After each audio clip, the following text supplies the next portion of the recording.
Look, man, I am so proud of that intro video. I really can watch it all day, man. I'm not even gonna lie. Yeah, I think that that instrumental got it for me, bro. Oh yeah, yeah, That mug hit every single time we go right. live, man. Especially the end. Like, Facts, that facts, end be going crazy. facts. I definitely agree. But welcome back to the Don't Cancel Me podcast, y'all. Yes, Thank sir. y'all for Yes, joining us sir. on Yes, this sir. Tuesday evening. It is your boy Peachy Perfect. I'm Vino Flight. And we appreciate y'all for joining us for episode 109. The episode is titled Game Over. That's something I've been working on lately, having episode titles for the entire episode. So I Okay. felt like Game Over was a real great title. Uh well, yeah, we'll go with that. But that's what Game Over used to mean until Sunday. And Yeah, now Game Over has a totally different meaning. But totally different um meaning. but like I said, I am Petrie Perfect. This is Vino Flight, and we are the Don't Cancel Me podcast here to bring y'all some more love, laughs, and entertainment on this. For I know for us in the Houston area, I don't know how it is up there, Flight, but this rainy Yeah, evening. same, So same as so it's well. raining. Okay, Well, it was raining all day, off and on. I don't know what it was. You know, after 4 okay. p.m., I stayed inside after that. Gotcha. Yeah. Yeah, it was tearing up earlier, but nonetheless, we definitely glad that that's passing over. But we have a fun show today, y'all. I think it's all about the Super Bowl, man. We got to talk about the beatdown that Patrick Mahomes took to the Philadelphia Eagles. So congratulations to the Philadelphia Eagles for being your 2024-2025 NFL Super Bowl world champions. So shout out to them for doing that. Shout out to Mhm. CSAM, a Yeah. loyal Shout out member of the C-Sam. show. That's his team, y'all. Yeah. For Shout out C-Sam, man. shout out CSAM for coming through. Shout out to my boy. Shout out to the Prime Podcast. Shout out to JD. Hmm. JD had a really good year. We was messaging about it on Instagram. JD is an Ohio State super fan and a Philadelphia Eagles super fan. So Woo! yeah, he's having Yeah, uh, he's uh up. He's yeah, you he can't tell him nothing you can't until tell, and I hate until it the too. winners next year. Yeah, I hate it Yeah, too because yeah, I crazy. really You want love them him. to bring me on their show this week so I can try Yeah, to bring him back down to earth. But it's just fun and yeah. trying. It probably won't happen. Nah, But man. And sometimes both his teams won, man. You got to just let yeah, them rock. You just got to let them rock. I mean, they won. I've You never gotta let them rock. I've been a fan of the Texans, of course. So there's no championships there. Right. But also the only championships that I can celebrate, I have really truly celebrated that was my team is the LeBron James final wins.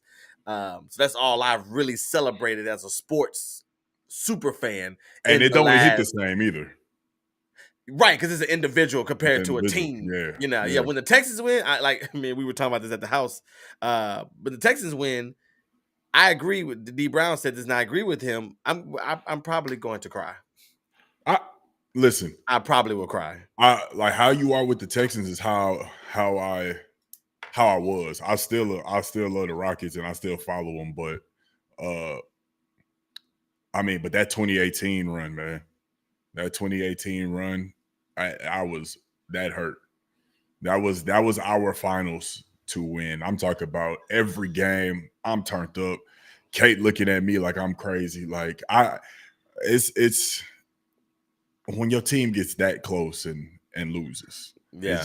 it just sucks. So and I'll just speak it into existence, when the Rockets get to the finals and win, yeah, it's definitely gonna be some tears shit. It's definitely gonna be some tears shit for sure. Um yeah, you're right. And that's the beautiful thing about sports. That's why we love it. Right. We're gonna Yeah, have a fun absolutely. time talking about all this today. But before we get to all of that, make Mhm. sure that y'all like and subscribe to the page, man. Liking the pages. I think like we got 14 people. I don't know whether you're watching on TikTok. We are live on TikTok as well. So Mhm. if you have a TikTok and you have another device, pull us up on there, comment from there. We want to get a little engagement on there. But like and subscribe, man. Every like counts for us. I prefer you to like it on YouTube, but wherever you are, like the page. Whether you're on Twitter, whether you're on X, whether you're on YouTube. I don't think I'm not live on Facebook, so just wherever you are, make sure you just like the page, man. Make it help in the algorithm. Uh, but yeah. What up? I think it's what's up, Carl? Yeah, I think Carl, we're about to get to that in just a little bit. Carl, that's a good question. We're gonna answer that in just a little bit, but just make sure y'all like and subscribe to the page, man. We want to make sure that we just run them likes up, run them likes up, run them likes up. Run it up. Run it up, man. Run it up, run it up. Let's see, Jay in the chat, Charms in the chat, my little sister, TJ in the chat, Torn Shout out sister, TJ. Shout out Torn TJ. sister, yeah, she in the chat, Mom's in the chat, Shout out. yeah. So yeah, man, it's gonna be a good one today for sure. Also, trying to get all my church announcements out the way. Yes, Also, make sure y'all go and follow Vino Flight. Can you put your thing in your Twitch in the chat for me, please? But make sure y'all follow Vino Flight's Twitch page, where he goes live dang near daily with great gaming content. The conversation continues on there. Sometimes the new conversations come out. But we want to make sure that y'all follow that Twitch page, run them numbers up on there as well. Also, Vino Flight's YouTube page as well. All right, I don't know. Are you able to put that in the chat too? oh yeah. So it's all in the chat, y'all. If y'all get there, click on it, look at it. I'm gonna get those in QR codes, but make sure y'all go and There go Raven. There we go. shout What's good, Raven? I'm here too, y'all. but, make sure y'all like that, subscribe to those, and make sure y'all continue to run those numbers and run his views up. Because he's doing big things on there. But I think I got all of my church announcements out the way. Make sure you like and subscribe. Keep liking, keep liking. I'm gonna keep saying that. David be watching these videos, like the little kid videos, and they be like saying some wild. So they be like, you like this video or you don't love your grandma. It's like, yeah. It's definitely be some like, wild stuff that but I come get out. it though. Like it works, Yeah, you know. Like it as a works. kid, you be like, I love my grandma, and you go and like the video. You can't like it enough. Yeah, like this video. Your mom gets run over by an 18-wheeler. It's always mom something to dark. die. Yeah, it's always something dark or crazy, man. Like, yeah. I'm like, it's twisted, but I get the tactic. Nah, for sure. I I get it. definitely understand the tactic. They get it done. They get the likes for sure. Yeah, definitely. Them kid videos be doing numbers, but anyways, let's get to the Super Bowl, man. Shout out to Super Bowl was his 59. Shout out to Super Bowl 59, y'all, that was played in New Orleans. It looked like it was a beautiful time out there in New Orleans, man. The culture, the city. New Orleans is a special place, man. They got their own way of doing things. But of course, the teams that played in the Super Bowl this year were the Kansas City Chiefs, as they were going for the three-peat. And then you had the Philadelphia Eagles, who was going for revenge from their Super Bowl loss 2 years ago. Right. To the Kansas City Chiefs. So they were definitely looking for blood. And boy, was they ever looking for blood. I know on our last episode, Flight, you said that you were looking for you didn't want to go against Mahomes. I think what you said specifically is that you want the Eagles to win, but you just don't want to bet against Mahomes. So after saying that and after watching the game, what was your takes on the football game itself? It was weird. I wasn't expecting 34-0 at halftime or 24, whatever the score was. I mean, it was insane. I mean, Kansas City couldn't get a first down. It's at first when AJ Brown got that pass interference, that offensive pass interference, I was like, oh shit. Like that's a little bit too obvious now. But then obviously, like Philly was able to, rally back and put good plays together, good possessions together, and the defense on Philadelphia end was just the best we've probably seen in a while. It's just weird to see Patrick Mahomes and the Chiefs get rattled like that on the stage that they're very familiar at being at. Yeah, I mean, I couldn't believe what I was watching. It was a belt ass situation for sure. Oh. My bad. I'm over here goofy. No, that's a great look at you. Sound like a true football head, man. I love it. I can't wait. We need to do a football masterclass. That'll be a lot of fun. But no, I definitely you're definitely right. I can piggyback a lot off what you said. We did not expect the Chiefs to go into a game where they're comfortable in being in and looking so uncomfortable. And to be able to get after Patrick Mahomes like they did with only 4 people was quite insane. I got some numbers I'm gonna read here in a little bit. I had literally just found them on Twitter right before we went live, and Okay. I quoted it. So if you want to go ahead and kind of look at it, I did quote. I put No, sheesh. perfect. That way I can Perfect. that way we can Both kind have it of up. yeah. But it was a thread of like just like number crazy stuff. So we'll get to that a little bit. But my overall consensus on the game was like I agree with you, Flight. I couldn't believe it, man. I couldn't believe it. I'm gonna walk you through what was my mindset through the entire game. And Okay. those that were at my house can vouch for this. This is how I was throughout the game. Well, the pass interference happened early in the game. Early. So let me tell you why I said it with that. I said, first of all, it was pass interference. You can't do that. So that's No, yeah, it definitely was. At But first, when I saw it, I was like, "What?" And then I Right. saw the replay, and I was like, "Okay." It was a little ticky tacky. I will Mhm. give you that, but it was pass interference. And Right. what I said was kind of goes back to what I said in last week's episode, where people are already looking to blame the refs that they're going to take the accountability away from their team. Yes. So that's why I was like, oh, I go. think I told somebody, I said, oh, I bet Twitter going crazy right now because they got that pass interference. So it was pass interference, but nonetheless, when they keep going, they win and score. I was like 7-0. Oh, we good. Mahomes is good, y'all. He's cool. He's cool. He's cool. This ain't nothing. 7-0 ain't nothing. He got this. Right. We talking about Michael Jordan. He got this. Right. Then it went to 10-0. I said, y'all, relax. It's all right. Every Super Bowl that he's won, he has been down 10 points. It's all right. He got this. Then he threw the pick six. I said, okay, hold on. This now something ain't looking right. Yeah. Something ain't looking. This is when my radar started to go up. I'm like, something don't look right. But it's Mahomes. If anybody can do it, he can do it. It's 17-0 like the first or the second quarter. I don't remember. Maybe the beginning of the second. Yes. It's 17-0. He got this. Mahomes got this. He's going. He's. This ain't nothing. This ain't nothing. Then he threw another pick. I said, shoot. I said, shoot. Okay. All right. Then I think the Eagles scored. It was 24-0. I said, you know what? Tom Brady came back from 28-3. And side note, I said like right before halftime hit, I tweeted. I was like, "This is giving real Falcons versus Patriots Super Bowl vibes." Okay, so So I felt the same way. I think I missed the part. I think when it was 17, maybe when it was 17, when he threw the pick six, I was like, it's all right. Yeah, because it was right before he threw the other pick. I said, it's all right. I'm going back to 17-0. I said, he gonna lead it to a touchdown here, and he gets the ball at half. 14-17, we good to go. Then that's when he threw the pick to the linebacker. And that's why I was like, okay, shoot, that's the drive you needed. Yeah. So then we go, and then when they went and they scored again, I say, yeah, this don't look. Mahomes, I think we're gonna read it in the stat. Mahomes had like 52 passing yards. And I was like, and it was like the third quarter. I couldn't believe it. Carl said, "Not my granny." Now I gotta act, and now I gotta like and unlike again. Bro had voodoo on him. He was getting hurt. What are we talking about? When he getting hurt? Probably Pat. I will say when he reached back and they stripped him, and no dude came and pinned him in the face. I said, "Oh my god!" Like it looked. It didn't look that bad because somebody didn't see it, and I was like, bro, you got to see this.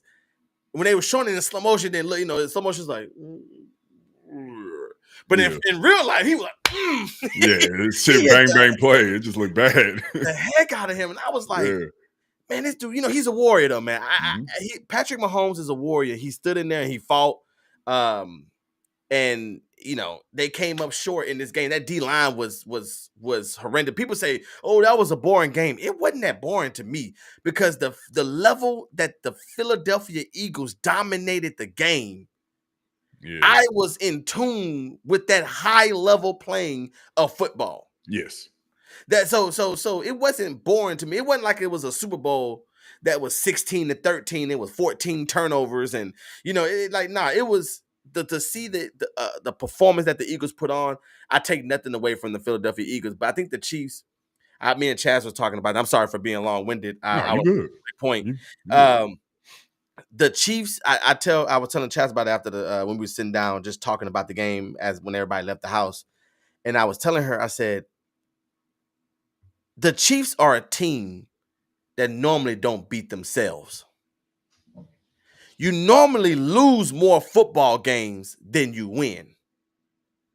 Right. I want to say that one more time. You normally Mhm. lose more football games than you win. And this Mhm. might translate to all sports. So you normally, let's just say you normally lose more games than you win. What does that mean for those who's probably like, what are you talking about?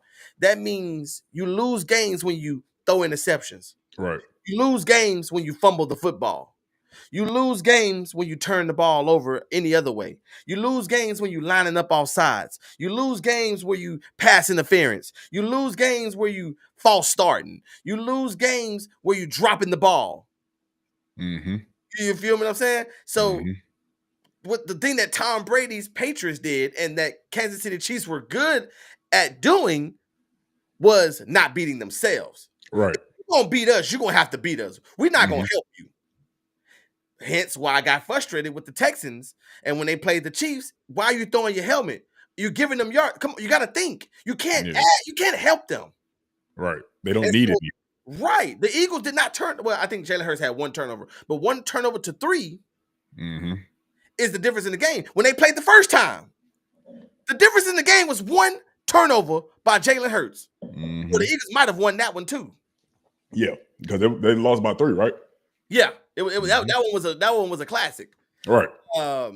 But and I know we're about to go into another but I want you to respond to anything that I said, Vino, while I pull up Uh, the crazy stats. oh no, yeah, and I got them pulled up right now Oh, too. So yeah, go but ahead. Yeah, go ahead. so I mean, to piggyback on what you said, I mean, I absolutely agree. I mean, the great teams always, and it does translate with every sport. The great team always plays their best at the right moment, at the perfect time. And it's always a situation where you're going to have to beat us because we're going to make sure that everything is done perfectly, the little things. So as like football, ain't no false starting. Ain't gonna be if that ball is right there. If it touched the hands, the receiver is catching it. You know what I'm saying? We're gonna make DeAndre sure. Hopkins Yeah, if had a exactly. really bad Really, drop. really bad drop. Really could Uh have probably changed that game around. I'm sorry, but yeah, right. really could have changed. It's just like the little thing. Like we're gonna make sure, like we're gonna let go. We're gonna release. We're not gonna get that extra second hold to where the ref could probably get that. It's the little things that matter. If you're going out of And bounds, don't hit them. don't hit You them. already know they're gonna freaking come. You already know what's It gonna irritates happen. me. You know what's gonna happen if he's going out of bounds. You might Oh, want it to let irritates up. me. You don't want to beat yourself. You want to beat the other team, and that's what the great teams are good. And like you said, the Patriots are very good at that. The Chiefs and their 3 Super Bowl wins, they are very good at that. But I felt like it was more. But I felt like this Super Bowl was more of the Philly just absolutely being dominating, because there's also been talks about, like, is the Super Bowl more about Philly? And I guess I could pose this as a question. A lot of talks was about, what was it more about? Was it more about Philly being dominant or Kansas City being very lackluster? So in my opinion, I felt like it was more about Philly being dominant, but I can see, how Kansas City was very lackluster. So how do you feel about the Super Bowl outcome? I don't want to take anything away from Philadelphia because you're right. That was a dominant performance. I'm sorry, excuse me. That was a very Mhm. dominant performance by Philadelphia. I do think there was little things though that was we would get back to the little things that we were talking about not beating yourself. I know there Mhm. was one play particularly. Well, we talked about the Hopkins play. Yeah. Um, we did the Hopkins play. I don't know why he was falling, but he just dropped. Hopkins does not even drop the ball. The dude hands is this big. Yeah, He, he it, don't he don't he don't drop many he of those. doesn't drop the ball, so I don't know if it was nerves or and it could. He's human. He made a heck of a catch later on, a couple Yeah, of catches he later on in the did. game. So Hopkins can still play, but nonetheless, it doesn't matter what you did later. When they needed you, what did you do? Yeah. So you take that play. I think there was another play where they lined up off sides. I think Mhm. they did that a couple times Couple actually. times. Yeah, where they I understand jumping off sides. Right there, and you jump, Mhm. but how do you line up off sides? Yeah. That's wicked work. Which a little history fact, the Patriots beat. This is an example. I love to talk about this stuff. The Mhm. Patriots beat the Chiefs when Tom Brady was there Mhm. because D4 lined up all sides. Mm. Had D4 lined up off sides, so he lined up off sides. They called Hut. Tom Brady threw an interception.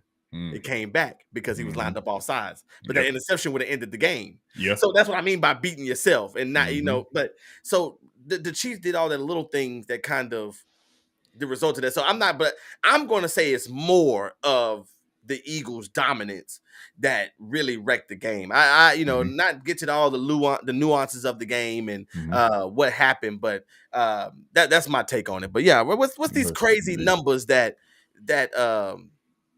what's the give the guy credit who I can't remember. Scott Buska. Scott Buska put up that the Eagles wrote defensive history on Sunday. They held the Chiefs to 23 first half yards, forced 3 turnovers, including a pick 6 by the Rook. Which, side note, Cooper, crazy high school basketball mixtape. I mean, saw that not too long ago. I saw that. That was cool. I mean, dunk everything. I think that's his first love. They said. Yeah. I think they said it was his first love. But that's what the title said. I don't know if that's must really be how he nice feels, to be God's favorite, because if that's your first love and you a Super Bowl champion, you want a God's favorite for sure. Shout out to Cooper DeJean putting white people on the map at the quarterback position. Hey, pick 6. Shout out to Cooper, man. Pick 6 in his rookie year in the Super Bowl on his 22nd birthday. Come on, man. Shout out to Cooper DeJean for putting white people on. Shout out to Cooper, man. It's crazy because everybody used to always say, there are no white corners. Remember when the famous conversation about the white all-star team and the black all-star team? And the first time we get one in 40 years, this gets a pick in the Super Bowl for a touchdown. Shout out to Cooper DeJean. I'm happy. I'm happy for white people that they got somebody at cornerback. I really am.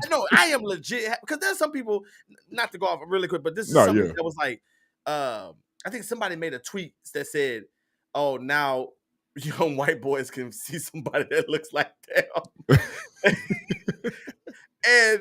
But at that position, I understand. I'm not one of the people that go get that sensitive about everything. I understood what you said at that position. Yeah. You know what I'm saying? It's just like how young black boys see Jalen Hurts go win the Super Bowl. You know what I'm saying? Like, but at that particular they can see themselves. They can see themselves in that. That's all. Yeah, I get it. I completely get it.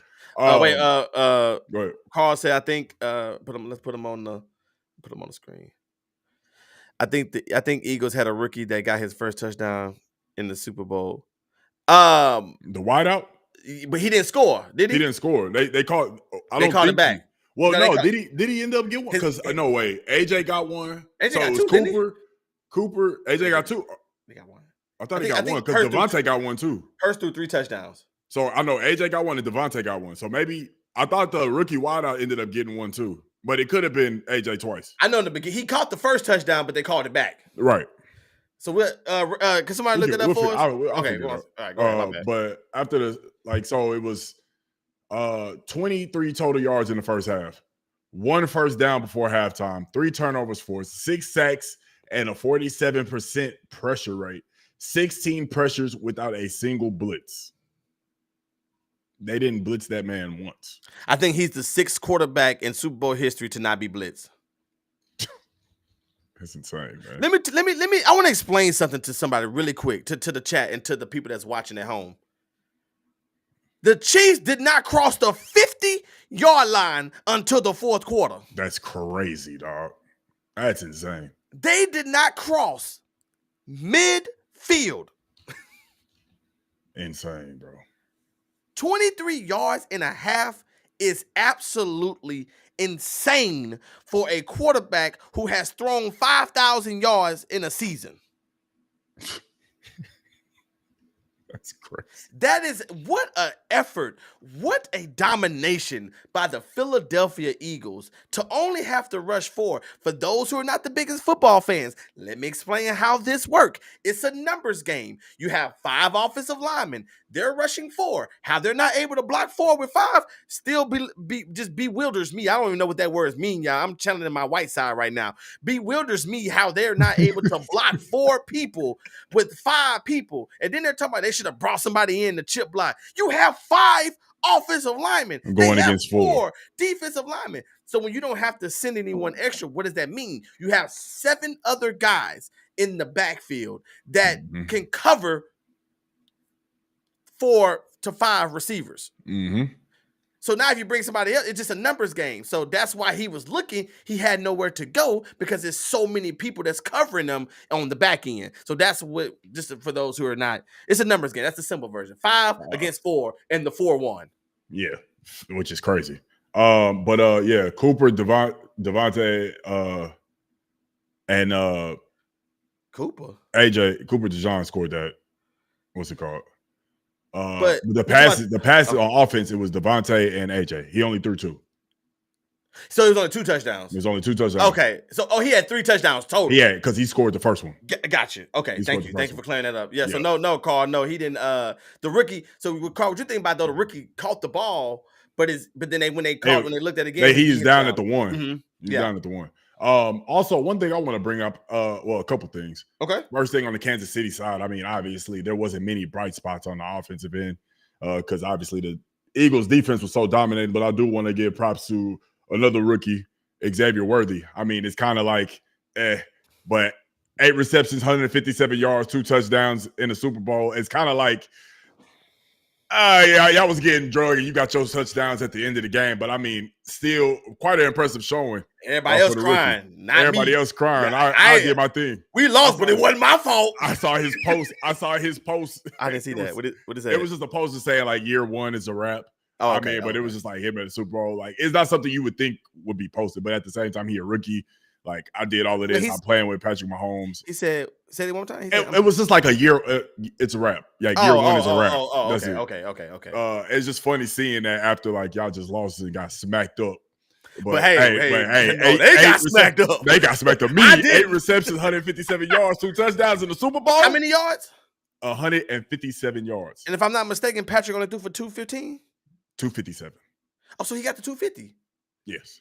Which is insane when he had 23 at the And you know what's crazy is he had 23 first half yards. He finished with 257, was 21 of 32. Like, you would think that he was like 21 of 62, the way that they was getting to him. History won't forget though. No, history, yeah.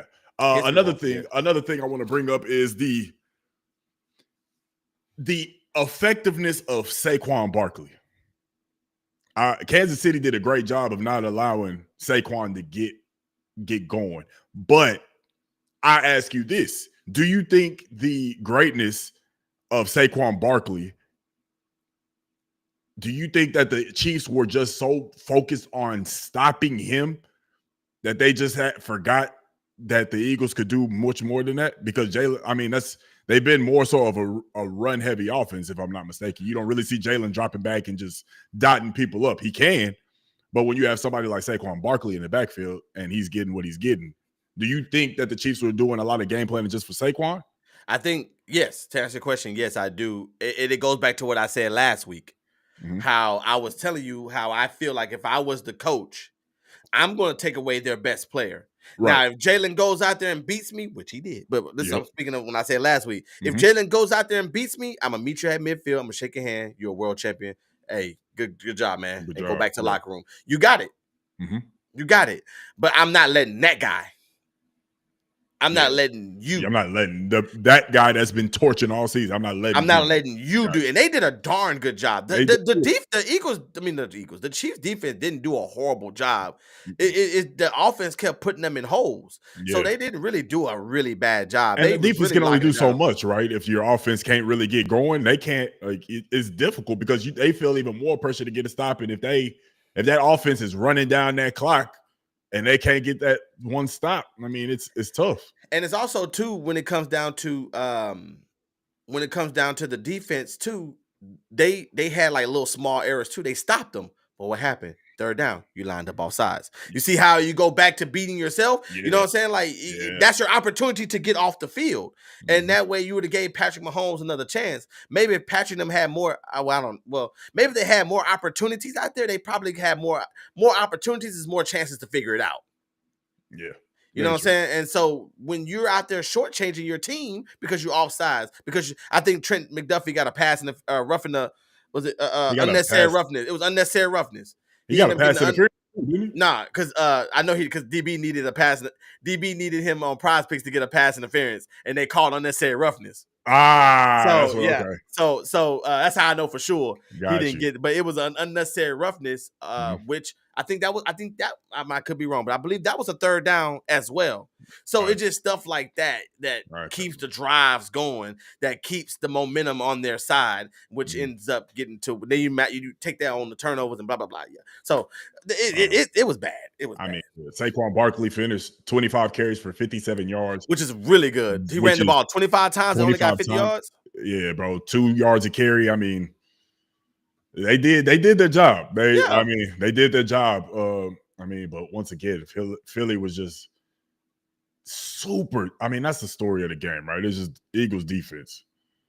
Rush 4, drop 7. That was the model. So I guess and we probably can find something out of this, but another question to get it to you. Uh, do you think how they covered Patrick Mahomes and the Chiefs, the whole rush 4, drop 7? Do you think this is going to be something that goes forward? Like teams are going to look at this, or you think Patrick Mahomes is obviously going to hit the film room and figure out? I think the biggest thing when you have people okay, well, to answer your question directly, I will Mhm. say that no, because you have to have the boys to do it. Them Right. Jordan Davis and them boys, them some human beings. Yeah. They're not just a regular four. I said this during the show, during the Super Bowl party. Should have went live during the party. I said this during the party. I was like, I don't understand why the Texans can do that. Man. We have Will Anderson, we have Daniil Hunter. Well, we got I some have killers Tim on that Settle. defensive side, man. I don't understand why we couldn't do the exact same thing. Mhm. Like I feel like my guys are better than the Eagles guys. Facts. Well, on the edge, That's how not interior. not And the interior. The interior edge. is where the difference is. But on the edge, yes, I have two of the best in the country on the edge. But Mhm. it ain't about us. Don't mind the stuff in the back, y'all. But the thing is, um, I don't think you have to have the dogs to do it. To answer, that's basically I got you. you have Nah, to have yeah, the dogs. because everybody can't. I mean, it's Yeah, and that goes with everything. You got to have the personnel to be able to run what you if want to run. right, if that was the case, then that's what because that's every defensive coordinator's dream. I don't want to blitz. I just want to send 4 and cover Mhm. with 7. So Yeah. everybody would do that if they could do that. So the Eagles are just a very amazing team with Slay and Cooper DeJean and Mhm. Gardner Johnson, Braun Bond, whatever his name is. The one that looked like a The creative player that got the pick. the The they got the the who? the yellow the light skinned guy that got the had Oh, the the ball headed yeah he looked creative. linebacker, huh? Yeah, Yeah, we was, he do look like the default person they yeah, give you when you get that's ready to what Mike create. said. He looked like default. Um, He look but like default is I, crazy. I will say to kind of close off this, I will say that the Kansas City Chiefs really went through a humbling experience this Yeah, weekend. man. Absolutely. Um, and I didn't, and I wanted to win. I wanted them to win. I wanted that 3 because I wanted it for my favorite sport. I wanted to see that happen in my sport. Well, let's go back to this question then, Oh, okay, because it's okay, perfect. okay, Because since we're here, okay. do we think that more people wanted them to Oh, win because of the repeat, or didn't uh, want them to win because of the repeat? my bad, Carl, about that question earlier too. And shout out to Carl for being in the chat, man. Yeah, Appreciate you, man. man, for Appreciate you pulling up and holding down on supporting. the Twitter side. Shout out to everybody too that's here, man. Just keep the questions coming. I see Torrin joined us too. Shout out to Torrin. Yes. It's I don't know if you see them memes on Facebook and the posts where it'd be like they show the map of the country Yes, and it has like this is everybody that's rooting for and it's like for a everybody certain that but their team. state. Yeah. Yeah, I think it's the case because it's the Tom Brady effect, it's the Floyd Mayweather effect, it's the Los Angeles Lakers effect. Well, Lakers are a little different. winners fatigue, bro. Right. And Lakers are a little different because their fan base stretches so far across the country. So theirs is a little different. They don't really have it's more these smaller market, newer, up and coming teams like the New England Patriots. They are historically known for just being up there in the Northeast. The Kansas Hmm. City Chiefs are so they've historically been focused on the Midwest. Hmm. They don't have a fan base that literally stretches across the country like the Lakers, the Yankees, the Cubs, the not Cubs. Well, yeah, the Cubs. And like These these historic historic teams, franchises. yeah. Yeah. So it's different, but in this sense, yes, think people were tired of them because they keep winning, and then not only are they where they keep winning, it's the way that they was winning too. You know, of course, when they played us, it was a lot of controversy with the calls, and then they feel the same way against with the Buffalo Bills. So now this game, it's crazy how that narrative died really quick. Like that Right. whole narrative died of the referee. And now people are like, oh, they let them play. Why they let them play? Because they lost. Yeah, bro. You know what I mean? Like Yeah. I'm not a blame the ref kind of guy. You know what I'm saying? Yeah, Like yeah. It's gotta be very, very obvious for at least for me to blame the refs. It's gotta that's be very blatant. like I said that like I mentioned last week that Seahawks. I mean that Rams and Saints game where the guy ran the wheel route, excuse me, up the sideline, and the guy from the Rams hit him a whole 2 seconds early. And Mhm. like that was the most blatant, but I get it. But let's see what Torrance said. Oh no, Jay said, oh, okay, you're going. Go Okay. no. We said No, Jay. no, Jay just said he wanted to see. Yeah, that's all it was for me. Like I have nothing. The Chiefs beat us, and he's a Ravens fan, so the Chiefs beat. They would have. Well, they didn't play them, but they would have had to beat both of us to get there. And Right. so we at this point, I don't even care. I just when my team lose, I'm rooting for the sport. Facts. And the sport still won with Jalen Hurts. The sport still won, but I wanted to see 3 people. Yeah, because I mean, and for me, like I also wanted to see history. But I wanted to see Jalen Hurts get one. I mean, I felt like it was a lot of, for lack of a better term, scrutiny around Jalen Hurts, and obviously that whole fiasco between him and AJ Brown and their teammate leaking whatever argument that they had, and then they come out the next week, they have a good game. He come out with the diamonds dancing on the chain and the Kango hat saying, "That's what y'all wanted to see, huh?" Like, and him building on that, I just thought it was dope for Yeah. Jalen Hurts, AJ Brown, Devontae Smith. Like it was dope to see. So I was cool with it either way. Like you said, I was rooting for the sport. Like obviously the Texans was out. I was just wanted to see a good game. Torrance said I didn't want them to win because of the way they were winning games. Questionable calls throughout most of their games. Close games where Mahomes didn't win the game and the BS way they beat us. Hashtag ban Clay Martin. I'm assuming, which is a ref that is known for reffing Who is us, Chiefs the games. Texans? Yes. Yeah, Clay Martin is a he not necessarily Clay Martin is just he just be making bad calls, but and they didn't. I'm gonna say this, Torn. They didn't beat us with no BS way, bro. We they got some calls that probably could have went a different way, but I still blame our preparation in that game. And this not what I don't want to spend a lot of time talking about us. We didn't make it, but I want to just say that like I said earlier, it's the helmet. It's throwing the helmet on the ground. It's the missed field goals. It's the leaving Travis Kelce wide open and just letting him just do. Nobody else did that. Yeah. If you watch when they played who they play after us, the Bills, and they played the Eagles, nobody else did that. At all. Nobody did that. Like he's their best target. Take him. Yeah. Anyway. We move forward. Let's go move forward. Congratulations to the Philadelphia Eagles. They got their revenge. Jalen Hurts, Super Bowl MVP. I mean, man. Jay said it was a toss-up because we watched Jalen play at Channelview for high school, but also wanted to see history. I mean, yeah. I mean, it's probably like that for a lot of people if you wasn't just a hardcore fan for either team, right? There's probably ties for people. There's probably things that people wanted to see. Like I said, I wanted to see Jalen get one. I'm a fan of Jalen Hurts. I'm a fan of AJ Brown. I think AJ Brown is a very talented receiver. But also, shit, three-peat. Never been done. And I love Devontae. I like Devontae too. Yeah, Devontae Cole, and he funny, bro. Receiver, he funny, bro. Like he funny, but he tough too. Like, I mean, if I'm not mistaken, I saw something about like people talking about he wasn't gonna make it because he's small and how he had to work like 3-4 times as hard to get to where he's at now. So obviously seeing a little bit of his story and understanding that, I was definitely rooting for him.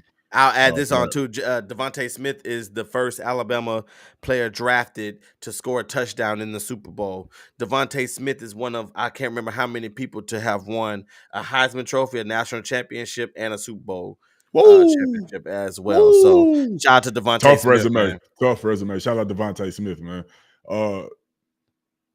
Martin was 6-0 reffing Chiefs games this season, and he cheated us out of a game last year. I have real hate for him. Well, yeah, some things you just gonna have to go. Which game last year you talking about too, Torn? Whatever game they. I'm assuming. I think he talking about that he cheated. I think I remember which game he was talking about because I think I remember them hyping up that we was gonna have Clay Martin ref that game, but I don't remember. I don't remember who it was, but I think I do remember a conversation being had I will that Clay say, Martin was about to be our ref. that I do remember Torrin telling me about this. Like it's starting to, the memory is Yeah, starting to come back, well, and Torrin really has like he really despises this man. and I think they do this in the NBA too. Oh I'm sure they do it all yeah, across, but oh you yeah, know who's going to ref your yeah. games, and yes, okay, Oh, okay, yes, I do remember that. yeah. Yeah. True. Okay, That's right, because we yeah. lost We 24 lost. 21. Yeah. I remember that game. Of course, I was there. I definitely remember that game. Hmm. Yeah, I remember. You're right. You're right. Okay, but you scout the refs as well. You Yes. know that this ref calls pass interference. You know that this ref calls foul a lot. I'm talking about basketball. Do you know Mhm. this ref calls foul? You know Okay, the you know the tendencies. the You know what they tendencies. like. Yeah, You know who they like, who they don't. You know how you gotta approach them. You know who acting all uptight and think they running the shit when they really just a line ref. Like they not the head honcho. Damn, I'm doing the same thing you do. They not the goofy. head goofy. They not the head honcho, but they acting like they are because they wearing the shirt. Like yeah, it's definitely all of that. There's a scouting report on the refs too for those that may not know. In every sport, there's a scouting report for the refs, just because So you better have your team in you, better position. you got to Bill be right. Belichick used to make his players wear white White gloves. when they had to go against teams that wore white Right. jerseys. So Yep. So they couldn't get called for holding. shout out to the Philadelphia Eagles for winning the Man, Super Bowl, come man. on, Super Bowl man. 59. I know they was in Disney. I don't know when the parade is, but I'm sure it's probably in the next day or two. Yeah, Uh, I saw Jalen Hurd at one of them Disneys. I'm assuming Disney World since yeah, since the like he game was was in having a New good Orleans. time. I was so jealous, but You know, what? One thing that I do want to mention, me and Kate was talking okay. about this, and I just see. I know he has an old soul, but it just like every time I saw a Jalen Hurts clip or I saw Jalen Hurts speak, it just didn't seem like he was. And I could be completely wrong, but it just didn't seem like he really enjoyed the moment. Like it was just like everything was just like, and this could be him as a person, just very calm, demeanor, nonchalant. I've seen a couple clips where he was laughing, or like Saquon Barkley was eating whatever cake, and he was like, "Damn, you hungry? You all right?" Like that was the first time I saw like a non-serious Jalen come out. Do you feel the same way, or I think Jalen was really focused for this game. I'm talking about Because after? This is after I they saw him won. smiling and laughing a lot. Oh, okay, so maybe it's just Yeah, the clips that yeah. I saw. I Maybe it's saw just him. the I clips that I saw him. saw there. He was smile. He was with his wife. I saw him smiling with the trophy.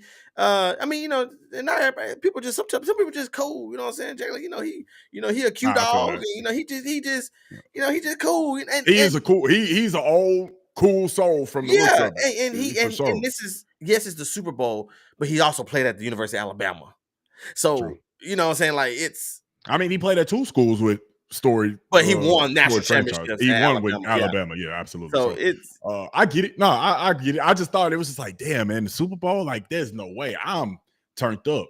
well, and he was. But I saw a he video of was. him I in the seen him locker room. sparking a cigar and Yeah, and everything. Yeah. I didn't see that. Now before the game, yeah, he was more like he Oh was. yeah. That's what I thought you were Before the talking game, about. no. Before the game, I completely understand. Don't say shit to me. This is Yeah, business. I'm trying yeah, to win. But yeah. after, it just seemed like I was a lot of clips that I saw where it's just like, he get interviewed and it was just like he's still in business mode, and I'm just like, damn, cracker, But then, but then type you shit. got to think But I about too. understand You though. getting interviewed and stuff. This he's going to talk to a media that didn't really Really believe in believe in him. him. You know what I'm Yeah. saying? So you're going to speak to a media that didn't believe. I'm not fit to give y'all this What you satisfaction. You know what right. I'm saying? He's like, I he'll go feel out that. there. Some people do that. They'll go out there. They'll be very dry with the media, give them real quick answers. And I give you an example. And I'm not trying to, but I'll give you an example. I Mhm. know when they asked him and Patrick about Donald Trump being in attendance, and they were like, the president will be here, da da da. How do and they were showing the difference between two answers. Mhm. And um Jalen was more like, I mean, he can do, he was like, he can do what he want to do. I mean, he's the president, like I'm not fit to just, I mean, not he didn't really say it, but he was just like, but he can do what he wants to do. That was really Right. kind of his answer. He can do what he wants to Right. do. He's the president. And then Patrick was more like, we're gonna take it. I'm glad he's gonna be here. It's cool to have a president here, and he just was a little bit more drawn out, a little I bit more get it. personality. But Yeah. but it was the different, because I I read in the comments and people like, oh, I'm going for Jalen Hurts because look at he answered it the right way. I was like, what did he? He I'm like, didn't say. what did he He say? just He just said that he could do what he want. Because he can. Like, That's a like, fact. right. But yeah, so I think that's just his Right. personality. That's the whole Yeah, I point feel I it. was trying to make It with was that. just Yeah. something that it was just the observation that I noticed because I just see that I know he's old soul. He seems that he's really about business, and I actually admire the way Jalen Hurts goes about his professional career. You don't really hear too much about him. He stayed low and out the way, take care of business, do what he got to do, performs when he's on the field every Sunday, and then he also handles the media very well when there's scrutiny against him. So it was just an observation. Like I said, I probably could have just been the clips that I saw that was like that had me asking, like, damn, man, like, the one time you could let go. But also I get it. I definitely Yeah. get it. I definitely get that side of things. Yeah. Kate said Jalen just seemed plain and boring, but he could have been overstimulated too. I mean, shit, that Super Bowl week, from what I understand, is equivalent to All-Star week in the NBA. It's a lot of stuff that be going on. A Getting lot of pulled stuff that from be left going to on. right. Your family is in town. You're trying to get them situated. Everybody calling you. You're going here, doing this, going wide there. Then you still gotta practice, still game planning, still gotta Yeah. stay focused. Still gotta Gotta watch make sure, film and still gotta watch film. Make sure the kids good. Make sure the wife good. It's yeah. just so much. It's so Don't much. if it's Super Bowl, don't bother me. Yeah. That don't Yeah. bother me. I saw Jalen was smiling from when Kenny Pickett took the field right until they put a microphone in his face.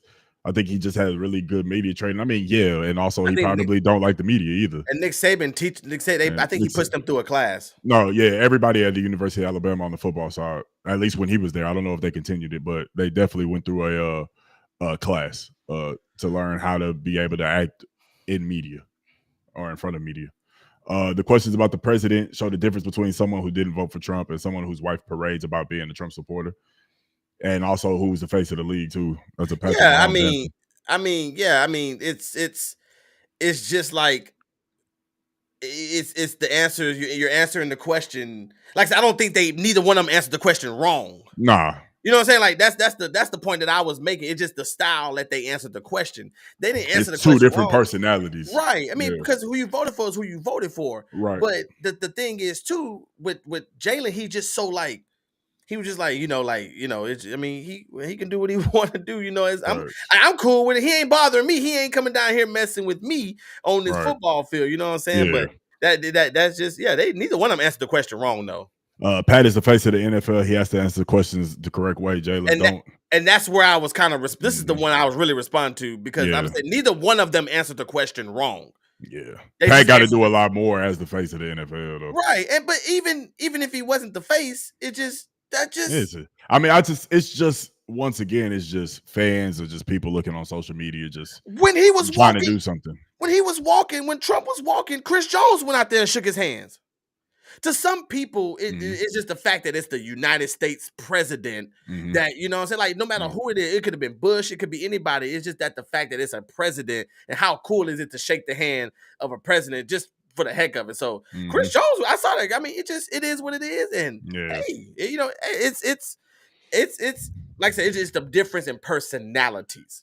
yeah. That's the whole point of why I brought that up. It's the difference in personality. They both answered it they way, and Jalen answered every question that way. Whether it probably been Obama, It don't. Yeah, it don't matter who it it was. could have been no matter who it He was was. definitely going to answer that question the Yeah, same yeah, way man, it's because true. it It's just. just Obama. He black like I am. So what? Yeah. Uh, but Oh man, man, that's shout out to the funny. Philadelphia Eagles again, man, for winning the Super Bowl, man. I think that's so dope, man. I'm so proud of the Eagles. I'm so proud of that organization. Shout out to Howie Rosen. Shout out to Nick Sirianni. Shout out to Jalen Hurts and all them boys out there. I hope y'all celebrate and get drunk till y'all can't stand up on y'all feet. But before we move on, make sure y'all like and subscribe to the channel, man. That was a fun conversation. I hope we was able to teach somebody about football today. It's the Super Bowl, y'all. It's a Super Bowl recap show, so we had to go into the football game a little bit and break it down in a little bit to where people can understand it and appreciate what took place on yesterday. But making sure that you like the video, no matter if you're watching on TikTok, TikTok, Twitter, or YouTube. Make sure you like the video, man, as it helps the algorithm. It helps push the video out to more people. So now we get into the big conversation while everybody's here. This is gonna be a fun conversation because also that came with the Super Bowl this year was the highly anticipated Kendrick Lamar halftime show. We talked about it last week. If for those who have been a fan of the Don't Cancel Me show for at least this year alone, you know that we have been following this Drake and Kendrick beef from the very beginning. We love it. We've had great conversations. Some great viral videos and clips have come from our conversations. So today I feel like it's the end. Today I feel like the Chiefs, it's game over. And that's what Kendrick put at the end of his show to say that I'm done with all of this. Y'all can have it. Flight, what was your initial take on the halftime show by Kendrick Lamar? I enjoyed it. I enjoyed it, but I like Kendrick. You know, I kind of knew what to expect just based off of what we witnessed the last, I guess, year between him and Drake. I wasn't expecting a Super Bowl performance where he's performing uh, a bunch of hits. I wasn't expecting to hear, you know, money trees, uh, swimming pools, loyalty. I wasn't expecting to hear none of that. I was expecting to hear. I was expecting some type of art, for lack of better terms. And especially if you've seen Kendrick Lamar's performances before, or if you've like actually sat down and listened to his music, you know it's always some type of meaning. He always has like a deeper meaning with stuff, or he's always storytelling. So I kind of expected something like that. And then obviously in the interview before the Super Bowl, he said what to expect. It would be storytelling. So I enjoyed it. I liked it. I could see why people didn't. You know, Kendrick is not a fuck the club up type of rapper, where it get everybody dancing, jigging, got the women twerking. He ain't that type of rapper. So I can get why people didn't like the halftime show. But as far as me, in my opinion, I thought it was a very, very good halftime performance. I thought it was a very I'm kind of my initial thought, and then I have my that I've stepped away thought. Mhm. But I think no matter what, there is the one thing I came up with today that I can describe um Kendrick Lamar's halftime show. It was messy with the message, Mm, political but I like, petty. yeah, I like that. I want to say that one more time. It I was like that. messy with the message, political but petty. I like that.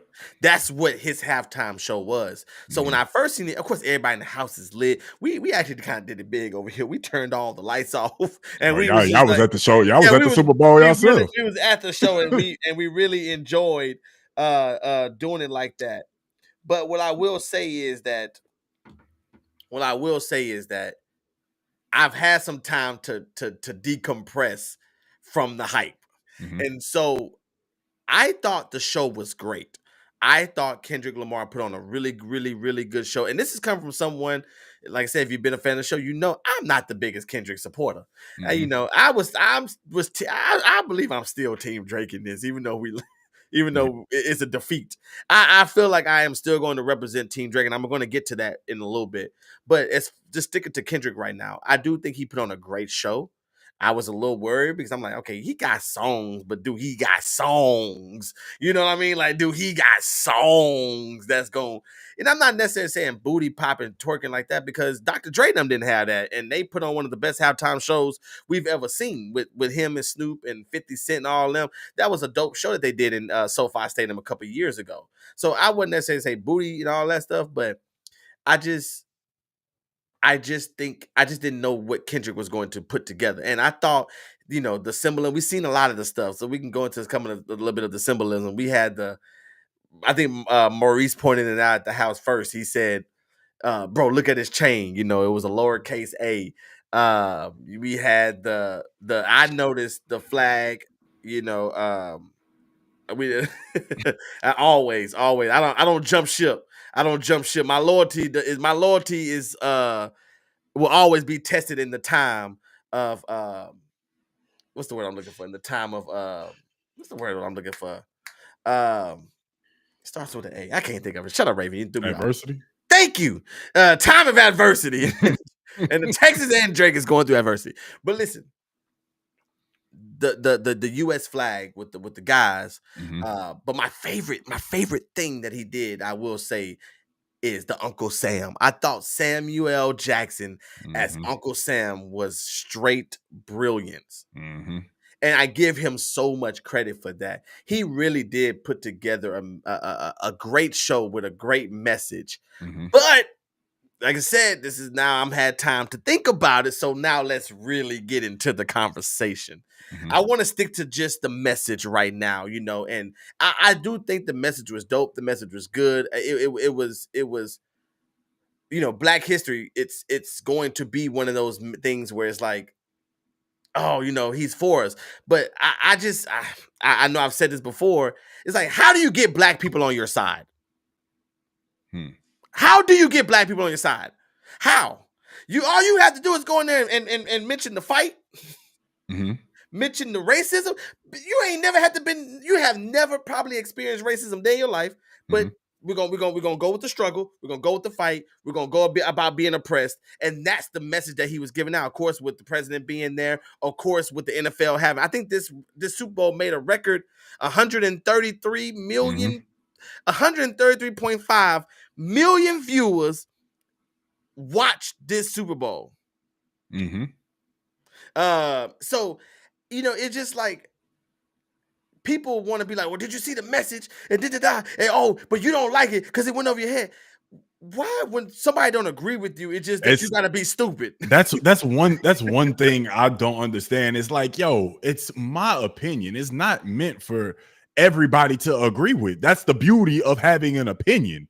Like, if I liked it and I caught whatever it was, that's me. If you didn't like it, that's fine. Because there's something that you enjoy that I probably can't stand. And I respect it either way. I don't understand. It's you see it more with I think it's I think you see it a lot more with it being Kendrick having this type of message, being the type of artist that he is, and then being in the times that we're in, uh it's it elevates it all to where it's like now people want to, you got people you got people on both sides where it's like, I didn't really like it. Oh, you ain't get the message. And then there's people that say like, oh, we got all these fake woke people, but nobody ever said anything to you about the performance. You just want to insert an opinion for no reason to say Right. that you don't like it. Like, you see both types of people. And that's the one thing that I'm already tired of seeing. I like it's we just discuss about it. We have our opinions and then we keep pushing. We don't need you to insert something. Nobody was talking to you asking if you liked it. Nobody even know who you are, bro. You just wanted to go on Twitter just to say some shit. Like, that's the annoying part about all of that.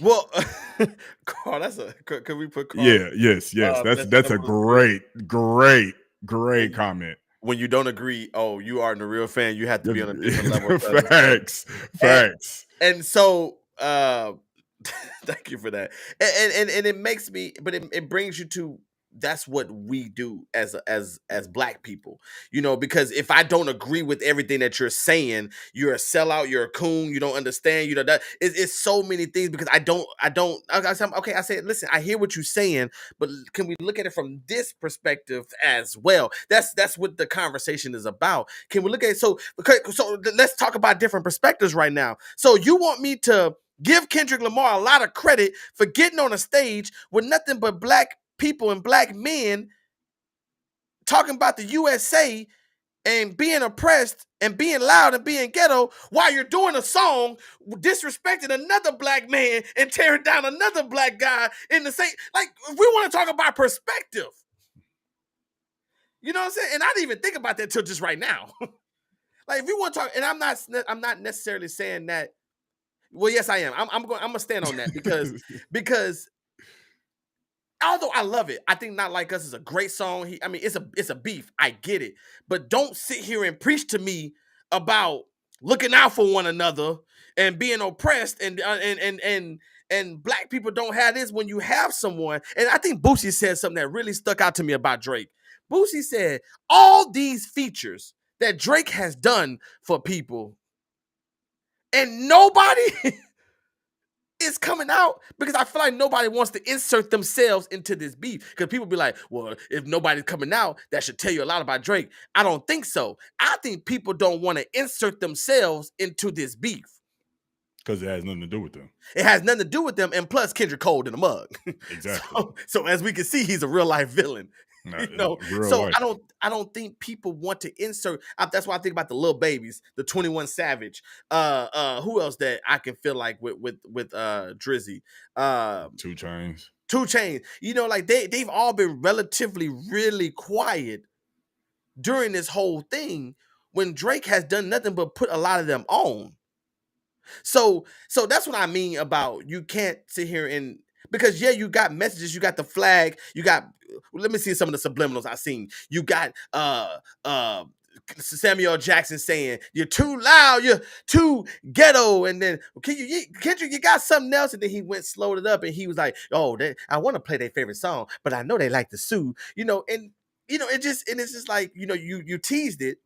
But then you sitting in the middle of the American flag. The American flag is split. People mob donate. I think that they were shaking their heads yes because that's what they want you to do. They want the black man to say yes. But then you go there and at the end of that you're talking about another black man's a pedophile, and he like minors. Well, and it goes. It goes to ahead. your point. It goes to your point, like you said, like the beginning of what you said. Okay. Messy with a message,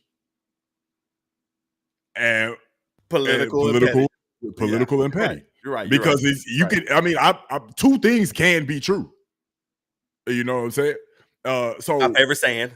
Two things can be true, and the beginning of it was the message. We started getting to the end. It was the diss. It's time to get messy. The beginning part was political.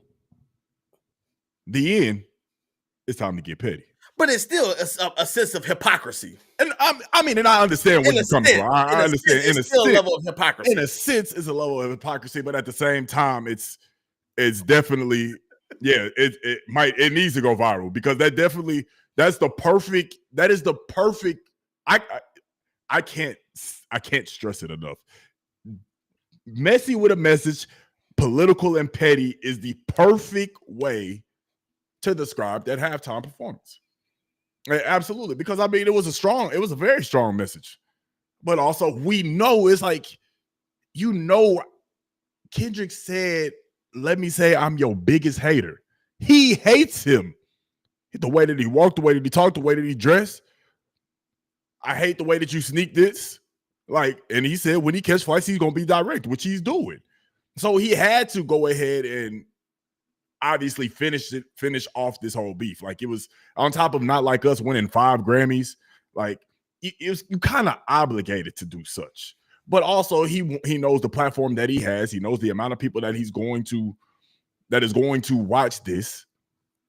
And we know, or if you've listened to Kendrick's music, you know it's always deeper meaning in his music. So of course, with the performance, there's going to be a lot of symbolism within it. So he's going to get the message across, and then he's going to give the people what they want with the beef here and there, and then end it. Like, I mean, it was a masterclass of. I think it was a masterclass performance. On it, honestly, it was because it was messy with a message. That shit is perfect, bro. Messy with a message is perfect. Dog. I appreciate it. I think I do think that you can't if this beef, like I said, this is probably our last time talking about, so I'm gonna get everything off my chest. For sure, because it's gotta be over, bro. Game over, right? It's gotta be over. If Drake bring this back up, bro, it's. Somebody said Drake gonna respond. Said I'm like Azalea Banks, leave that nigga alone, please. But what I will say though, in continuation of this, is that Drake and Kendrick, this has been an iconic moment in history. And we talked about this last week on the show. Will he do the chorus? And that's why when he did the chorus, I said, Flight, I cannot believe he just did the chorus. And literally didn't say pedophile, but literally 133 million people saying a minor. want to bring something back up in this beef, and I want to defend Drake on this today. I'm going to defend him. I don't care what people say. This is the Don't Cancel Me podcast. If you don't like it, go somewhere else. But today I'm going to say something about Drake. Go ahead, speak your truth, King. I want to speak about this lawsuit. Okay. Because people say it's weak that he is doing a lawsuit, and from the perception of battle rap, I understand it. That dude look a little weak. But this is where I'm at it now. And I kind of thought this when I was talking to Raven about it at the house. If someone made a song saying that you a pedophile,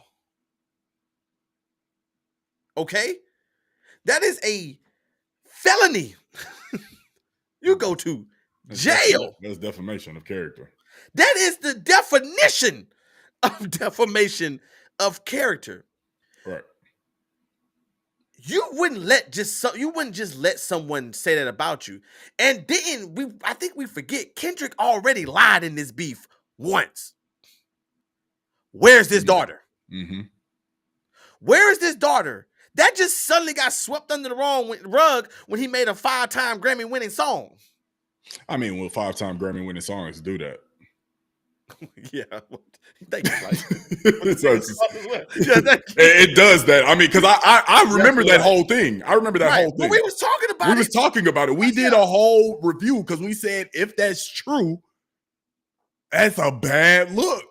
Right, because that's the only reason why I give Pusha T the edge on the Drake beef, because he outed that he had a son, and it was true. But Kendrick said he has this daughter. He had a whole song. Was it Meet the Grams? Yeah. Is that where he announced it? I mean, no, was it Meet the Grams? Was it Meet the? I think it was, because that's the one he was targeting everybody in the family. Yes. And he was like, "Yeah, baby girl, I know you." You know, he was. Yes, he was yeah, Meet the Grams. Meet the Grams. So if that has already come out to be false, how is it that it's okay for a song to go viral on a beef where you're not even telling true things? That's one thing I don't want people to. I want people to think about. Another thing I want people to remember about this beef is that Drake was going up against 4 people, and lyrically, Drake held his own. Where I give Kendrick a lot of credit is the strategy of smothering him. He bagged him into a corner. When he bagged him into that corner, he had nowhere to go. See, going song for song with like equal space in between, Drake probably would have stood his own. But that one night changed this. It's like when the U.S. dropped that bomb on Hiroshima, it changed the entire landscape of World War II. That one night when we was up and he dropped them tracks back to back, and we didn't even have time to enjoy what Drake just gave us, that changed the entire beef for life. At first, they was going back and forth. They was giving us hits back and forth, and we like, okay, yeah. But that one night changed the entire landscape of history. And I like to say that, you know, to get on the stage and to perform, and that's your biggest song. Drake put him on that stage. I'm going to stand behind that, because I know Charlamagne was like, well, Kendrick has the discography. Discography to be. I thought I was saying the wrong word. He has the discography to be up on that stage. I'm like, yeah, but Drake would have did better on that stage. And now I believe the NFL owes Drake a halftime performance. Kendrick might be the better artist, but Drake is still the bigger artist. And that's okay. One thing I seen, I think Unc and Ocho said this on their show on Nightcast. Shout out to Unc and Ocho, and shout out to Nightcast. Shout out to Club Shay Shay Studios. The Don't Cancel Me wants to be a part of that. Yeah, so facts. Double down on that. No, repeat that again. Double down on that. Shout out to Unc, shout out to Ocho, shout out to Club Shay Shay Studios. The Don't Cancel Me wants to be a part of that studio production. But they said on their show that, and I this was a great point when they said it, Nas beat Jay-Z. I guess I never thought about that. Like, Nas beat Jay-Z. And look what Jay-Z has become. So I think the same thing. Like Drake, I think can. Of course, we all know Drake can put on. Come on now, Drake has hits over hits over hits over hits over hits to where it's gonna be like Usher. What is he? Which ones is he gonna pull to put together? Because I think Because he Drake, got different avenues of which way he can go. and he can reach Yeah. way more people. Right. Because you can give us Stay Scheming. Well, not really, because I think they all beefing now. But you can give us tracks like Stay Scheming to Just Hold On, We're Going Home. You can go Circo Loco, with like it's just so many hits where where it's so many hits where Drake can put together. Drake would have one of, I believe, I could be wrong, and this is just me being a fan. I will admit that. But I believe Drake can have one of the best NFL halftime shows because of he's pop and hip hop. Yeah. He's pop and hip hop. And I do believe that the NFL owes Drake a halftime show. Well, I mean, that's chalk now. Drake's not doing the NFL Super Bowl. He probably won't because Drake is so sensitive that he feels like the NFL probably wronged him, and so he won't accept that $150 million audience member concert. Yeah, you know what I'm saying? I mean, like, because if it's, he probably won't, just because like, oh, y'all had Kendrick on there, like now y'all want me to come and save y'all. He'd probably take it a whole nother route. Sorry. One thing I'm trying to think. Drake did go up against multiple people, and I'm not saying I'm taking Kendrick's side or Drake's side. Just speaking on what I saw. The beginning of it was everybody felt like they needed to jump in. Like Kendrick dropped like Kendrick dropped like that. He dropped his verse like that. Everybody felt the need to just jump in. So that was just like, all right, bro, y'all trash, because they know when they come to a one-on-one, they not fucking with Drake. That's why Kendrick just kind of like I think it just allowed them to just go ahead and do their thing. So Drake comes out with that first one and is attacking 37 people.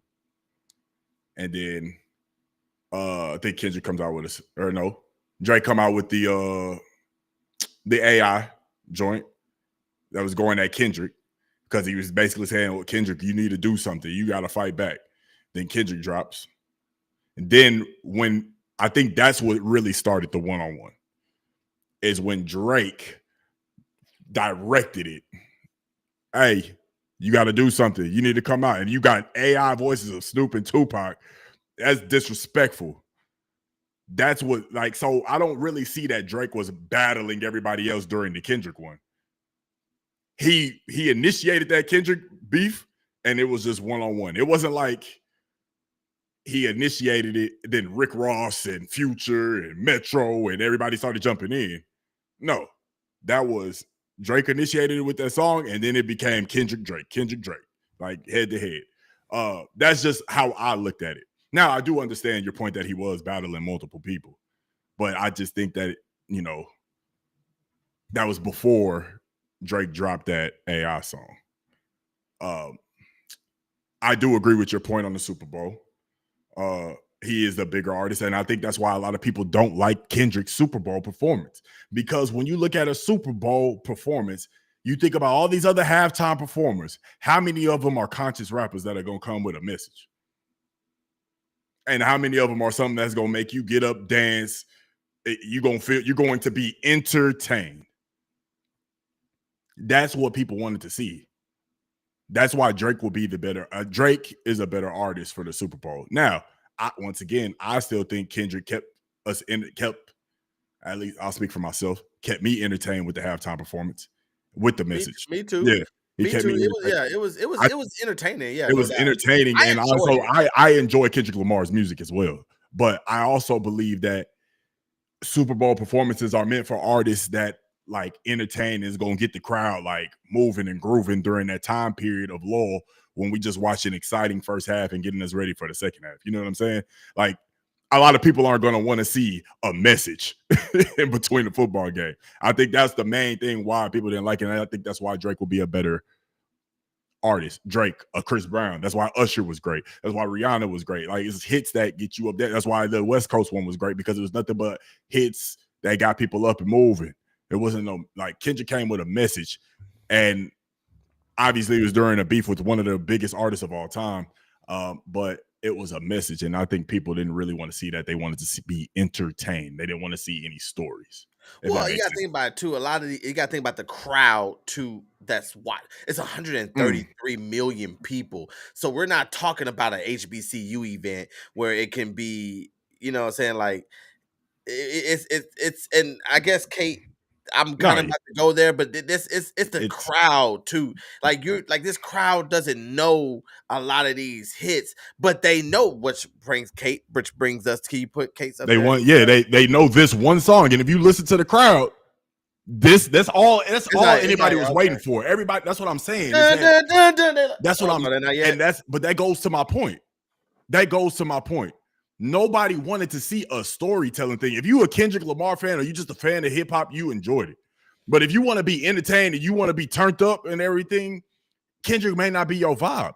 Obviously, not like us. Everybody is going to be saying a minor, because that's a very, very big part and a very massive song. It's a cultural song. It's a cultural song, and everybody in the stadium is going to go crazy for that. They went crazy for it at the Grammys. They went crazy for it in Inglewood when he did the Juneteenth one. It's going to go crazy. It goes crazy when it's on the radio in the middle of Vegas and people are just walking around in that part. I work at a nursing home, and we have shirts that we got designed that just say "Not like us." So it's so cultural. It's cultural, but that's what I'm saying. That one song, like, people probably would have been.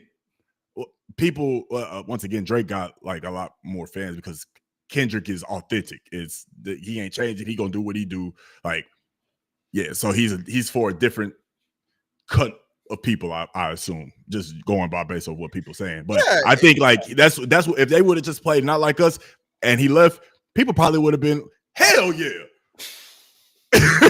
You know what I'm saying? Because it was something that got them up. What they would have said, Flight? Hell yeah, that's what I'm talking about, Kendrick. Hey, they not like us. Like, they would have been turned off for that just because he played that one hit. But like, I think it's the fact that led up to the whole story and everything. They was just like, one more time. What they did? Hell yeah. Oh, that one song? That one song, bro. Because niggas don't care. Like, bro, let's be honest, bro. Let's be honest. We can be honest. And this is coming from somebody who loved the halftime performance, bro. I love Kendrick's music, dog. But this is going back to what we said earlier, looking at it from different perspectives, going by what people are saying. And how, like, if I honestly believe if you, and this, once again, this is my opinion. It's one man's opinion. If you didn't really enjoy Kendrick's halftime performance, it's honestly because you're just not a fan of him. And he's a conscious rapper. Because that was like, you're just not a fan of him. And that's fine. Like, I get that. But to say it, like, I also believe, like, I mean, if you think it's trash, then that's you. Like, that's your opinion. But I honestly believe the reason why you're saying it's trash is because you're not a fan of Kendrick because of the style that he does. Is a conscious rapper, was always with a message, is always deeper than the face value. Right. And that, you're absolutely right. But what did you say too? Tracy, I probably did. I was definitely. I definitely was hitting that hard. I was hitting that Serena. I was hitting that Serena. Same time. Hey, but there was two big. I'm gonna say three big crowd pops. One was Serena. One was with SZA, and then one was with Not Like Us. You know what I mean? That was the big crowd pop. Yeah. They call it in wrestling when the crowd get lit. But I think you're right, and I know we'll probably never ever see Drake perform at halftime of the Super Bowl. I think Raven said earlier that Chris Brown deserves before Drake. I don't agree with that, but what I will say about Chris Brown is Chris Brown is going to be like Usher. He gonna turn this out. But Chris Brown's not going to perform at the Super Bowl until later in his career. I think he's gonna take the same route Usher did. Okay. If you think about it, Usher has hit his whole life. It was now that he's doing the Super Bowl. Yeah. You know what I'm saying? I think Chris Brown's gonna take that same route. I was just.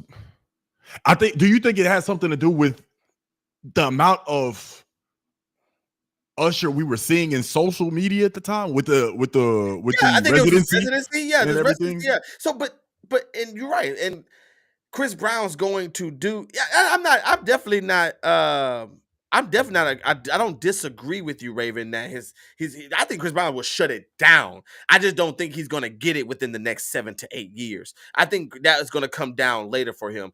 I see. Carl said, Drake don't have. Kendrick don't dance. What was this? And Kendrick had that 2-step going too. Man, chill out. They said that boy had on bell bottoms too. I was listening on Breakfast Club. Lauren LaRosa said that boy, they call him Ken Thick.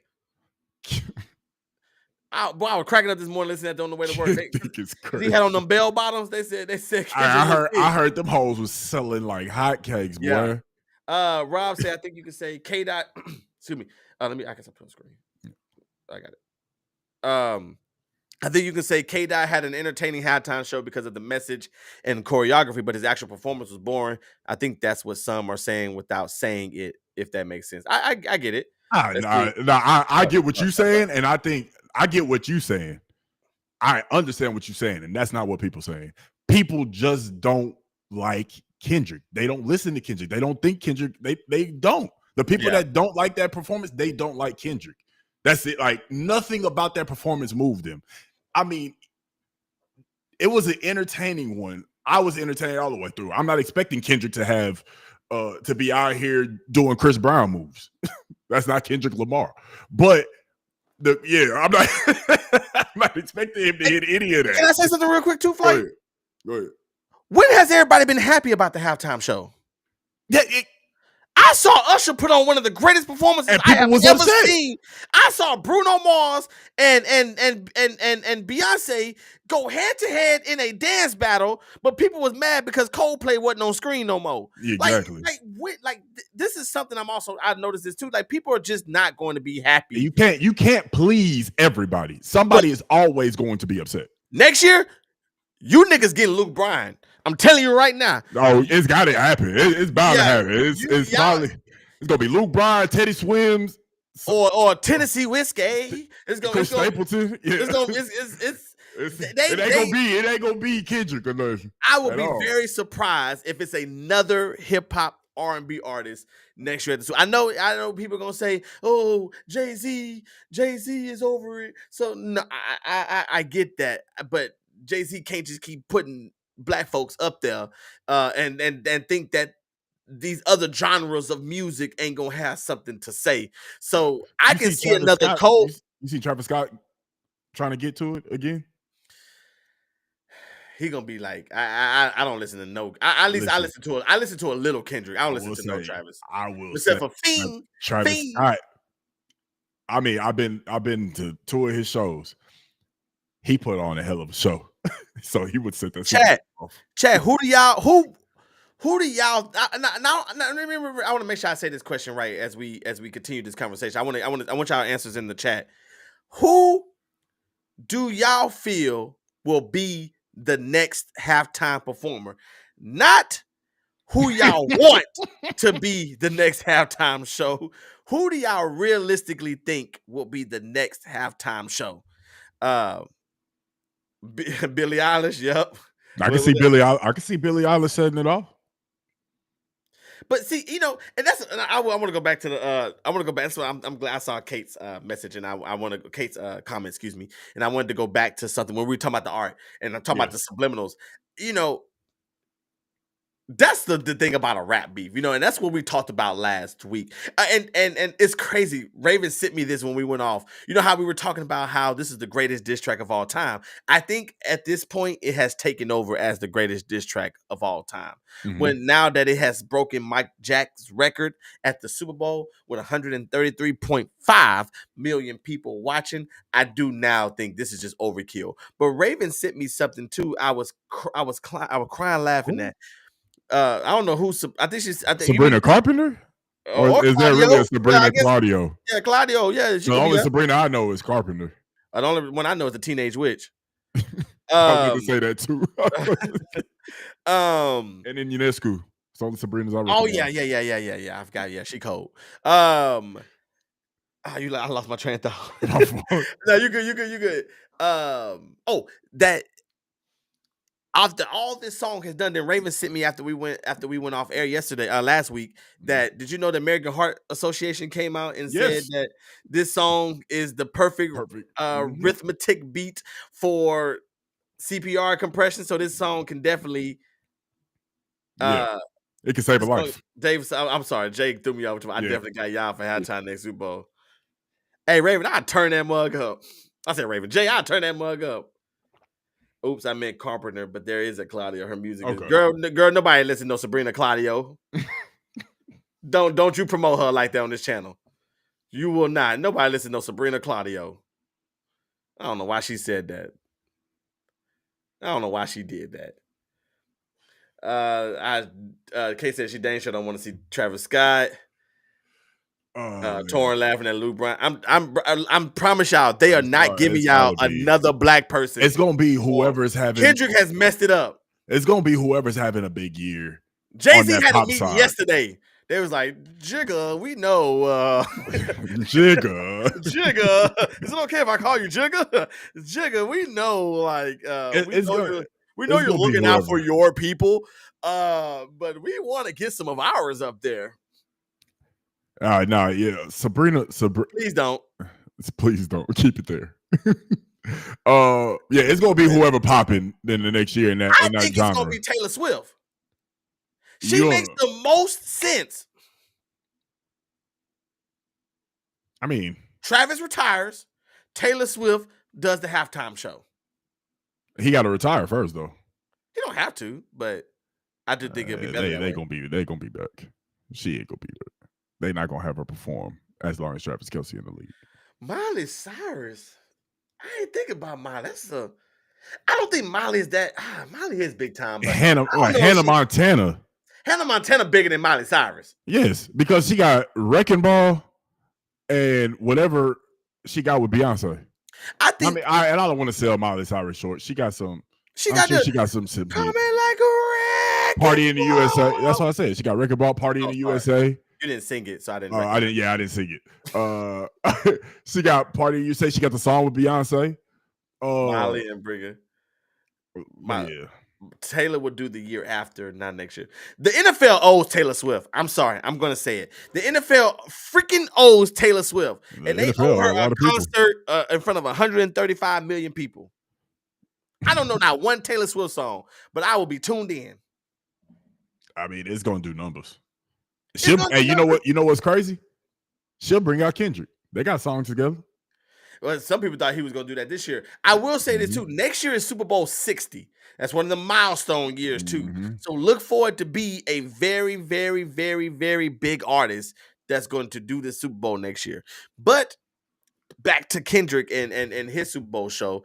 I like I said, I really enjoyed the Super Bowl, and I enjoyed the Super Bowl halftime show. Excuse me, and even though I had all those feelings in the beginning, it's still. I still take it for what it is. I just wanted to make sure I had to defend Drizzy a little bit. No, yeah, I respect it. And I wanted to call out still the hypocrisy that we witness a lot of times. You know what I mean? It's kind of like how you'll have, and this maybe like it may be a deeper conversation with it's the hypocrisy in making hip hop songs about living in the hood and murdering people, but then you got you want to do other stuff that's it's just like you like let's rap about what we want to do for our people. You know what I'm saying? Like let's align the music and the mission. You know what I'm saying? Let's align the music with the mission. I think as a people that would help. But you can't sit here and tell me on being a better man and sticking up for black people when you rapping about killing black people. I'm sorry, that just don't work for me. You know what I'm saying? Like everybody else, it might work for because, and I'm not saying I don't enjoy the music, but I would listen to the music and I will enjoy the music, but don't sit here and try to tell me about some other righteous bull crap. Right. That's how I feel. You know what I'm saying? Don't try to preach to me. I don't need Kodak Black preaching to me about something and he on the street eating chicken. Okay. That's a crazy. You know what I'm saying? Crazy comparison. Hey, can I shift this real quick? Go God, ahead. let me shift this. I want Go to shift ahead. this to Kanye. Go Because ahead. Kanye acting a plum fool. Kanye is out of line, I'm dog. sorry. This was not part of the agenda, y'all. I'm sorry, but I feel Kanye's out like of we line, have to bro. get some Kanye content out there right now. Because Kanye is out of pocket, bro. Kanye, but he is not out of pocket because we said this. I mean, he's staying relevant. He's out of pocket, but he's staying relevant. Right, yeah, you're right. You're right. He's out of pocket. 1,000 cajillion trillion made Right, up number right, percent. right. Kanye is out of pocket. But to your point, it goes back to what we said last week. Mhm. Kanye West is a master of staying relevant when something he has going is about to drop. Something like now, at what he put on merch is absolutely asinine, crazy. But he knows how to stay relevant. But Kanye is absolutely out of pocket. They take him off of Twitter? Absolutely out of pocket. Probably so. Yeah, they took him off of Twitter. Oh my, I should have screenshot some. Yeah, they took him off of Twitter. They would have took this whole video off. That's not something that we could just show and think that, like, let's say we get to the point that that's monetized. We would never get monetized off of this video if we showed that off this stream. We wouldn't get monetized off of that. Bro, he out of pocket for that. Kanye is a very odd individual, man. But like we said, this like we know he knows what he's doing. I don't care. And yes, he's out of pocket. But I guess the reason why I said that too, Flight, is because he knows what he's doing. Yeah. And so it's not like it's not. I'm not saying he don't believe this stuff in a sense, but he's staying relevant because he got something that he about to drop, bro. He do it every time. But I will say this. I will say this though. Kanye definitely needs to be stopped. He says it's not a video. It's merch. What was the? Oh, you didn't see the merch? No, I didn't see the merch. I'm just talking about all his crazy. Bro, the tweets and everything. Yeah. So Keith, that's where I'm going with this. That's where I was about to go with this. Yes, I agree with that. I'm not going to say that everything he says is right. That's not what I'm going to say. So that is not what I'm saying in this moment. But what I will say is that some things are looked at as crazy because he does know things that we don't. So when you know things that we don't, things can be looked at as crazy. And think about all the people that might have been talking about the Diddy stuff, talking about this and talking about is all this other stuff. Is like, can he, Kanye is just an odd individual, but he has these outbursts, and like Kate saying, about the anti-Semitic, and it's what he does, and this is what he do, is what he's going to always continue to do, and I don't know why people act so surprised when he does it. Mm-hmm. You know what I'm saying? Everybody acts so surprised when he does it. It's because of the lengths he goes. You know what I'm saying? Like it's something like everybody feel like it doesn't matter who it is. Everybody is going to feel that there's limitations to where, like, you got to stop somewhere, right? Like that's how people feel. That's right. That's how people feel. There's like we know Kanye is insane. We know he says all this stuff. We know he goes on random rants. I mean, he went to bed at 2 a.m. last night and said that Chris Paul was knocking down Kim Kardashian and just tried to blow up that home. We know that he says out of pocket things, like crazy things, but we feel like there's always a limit. There's not what he put on that shirt. It absolutely. I don't know what you're talking about, bro. He put the whole Nazi sign on a shirt and selling it. Like, come on, bro. Like that. Like, so bro, I see what that motherfucker was killing people. That motherfucker didn't like black people either, and you standing up for that, bro. I see what you're saying. Like, there has to be some. There has to be a limit, but he doesn't have any. Like, you are right. I'm not disagreeing with what you're saying. You are absolutely right. Even me, I could think something. And even when we're doing this show, I can really go left on some things, and I say, but I'm like, you know what? I'm not going. It's a limit that where I will cap it off at because I feel like no one's going to understand where I'm coming from. But I'm not necessarily saying that about Kanye because, well, I guess I can because we don't understand where Kanye is coming from because this is what the conclusion that he drew up in his head. So and Key just I'm as I'm talking, I'm reading what Key. Well, I'm gonna say what Raven said first. Raven said no one has called him a liar on one thing, and then Key said there's no limit. Society wants us to have a limit. Our feelings want there to be a limit, but there is no such thing. So Key, I will say, in a sense, there has to be a limit because you can't really just go around with a shirt that say "nigger," and well, I can, but And that'd be crazy still. it would still be crazy. It'd But still it's be but it's crazy. understandable that I'm doing it. But now, if Karen has a shirt that's, you know what I'm saying, like Yeah. it's. You know what I'm saying? It's like you gotta have some sense of, and then one of my favorite things I love to say is everything that's on your mind does not need to come out of your mouth. Facts. Everything that you're thinking does not need to be said, whether it's at work, whether it's at home and with your spouse, whether it's with your siblings, whether it's with your parents. Everything that you're thinking does not need to come out of your mouth because once it comes out, it's out there and you can't take it back.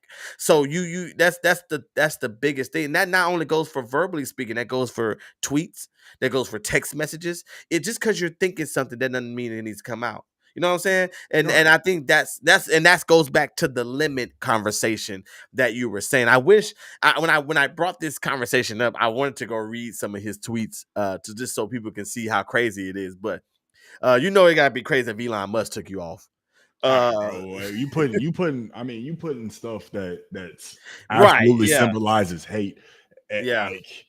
Like that's when, like, come on, bro. But it's what. But you know what? You know what? But you know me, bro. You know me. I'm very in tuned with what's going on in the world. I'm very in tuned Hmm. with the political stuff that's happening. I'm very in tune with the world climate. And the one thing I have been seeing a lot lately is how a lot of people are saying that the World War II was and Hitler and the Nazis and all that, how history, because what did they say? The victor writes history. The Okay. victorious writes history. Hmm. So if you lost, you can't tell your side of the story.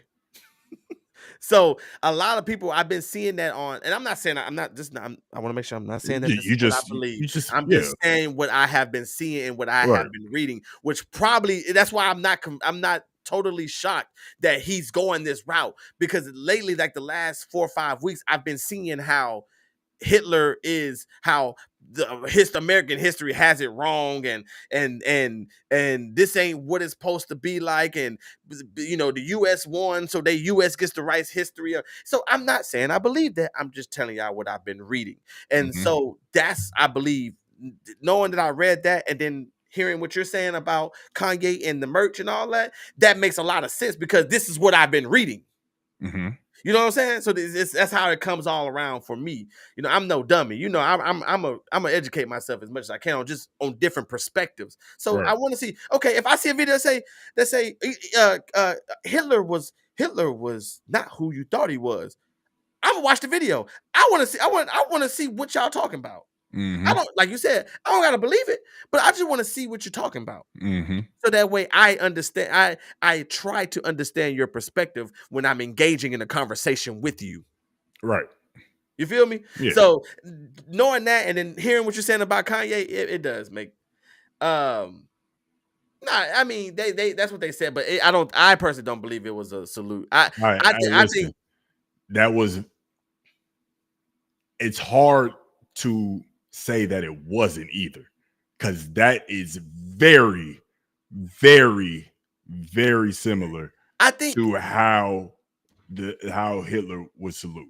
Very similar. well For I the think media to say he was throwing his heart out to the crowd is crazy. I think what he was trying to do, and this is my opinion. You know what I'm saying? Yeah. Perspective. Yeah. Yeah. I think what he was trying to do was but he's a socially awkward person. You know what I'm saying? I don't know if I hear you. we're very social people. Have you Right. been I around hear somebody you. that's socially awkward? Yes. You know what I'm saying? They do stuff. It's like the little kids that take off running in the school. Yes. with their arms. Yeah. With their arms. They doing just the anime runs and shit. Yeah. Right. Yeah. But I think that's what he was trying to do. It's tough. Yeah, It's tough. It's It's tough I because see both ways too. Yeah. it's tough because yes, you could be socially awkward, but Elon Musk is too fucking smart. And obviously knowing who he running with and the stuff that they trying to push, the agenda that they trying to push, like it's hard to deny that. So yeah, that it's just absolutely insane times we living in right now. Right, Absolutely facts. So shout out to you, Casey, for that. But I still to say that Kanye crazy, and we all gonna be jamming Bully when it come out. Bully, he got something coming up. That's Is that what it's album. called? Yeah, Bully. Oh, we were right, Flight. This is why he's doing. No, I mean I didn't know it was something. I knew something was coming though. Don Lemon asked him on when he was going to the red carpet. He might have been leaving. I don't know if he was leaving or going, but he was asking him about the album. He's like, "What is the album Bully coming out?" And that's when he was like, "I changed my name to Ye." So when's the album coming out? I don't know. No, Kanye probably on a random Wednesday morning, right out or a Wednesday evening, right after Bible study. I mean, whatever happened to Sunday's Best Kanye? What happened to that version of Kanye? Bro. It's gone, bro. There's something wrong with him. Like, bro, there's no way you split this many sides, bro. There's what happened to Sunday's Best? Apparently, he never paid anybody that worked with all the people, the choir. They ain't got nothing from Jesus ain't pay him either. Why I gotta pay him? Jesus ain't pay his followers. Wrap this shit up, man. Okay, so let's see. Yeah, I'm mad at him and or whatever it's called. Anyway, he did the stupid. Yeah, I get it. Like I said, that's just how I look. You know what I'm saying? But I do because it was a little. Right, bro. You can't. He did it, bro, and he gonna try to say, "Oh, thanks, guys." He's socially awkward though. He's don't really care, bro. I don't care. He did that, bro. Yeah, like he did it, and it's one of them things where it's. And I will say this too. It's one of the things where you already don't like somebody, you will find it because it had Elon been someone that was more. That people liked because that's what's happening here. People that don't like Elon is saying he did Nazi. People who do like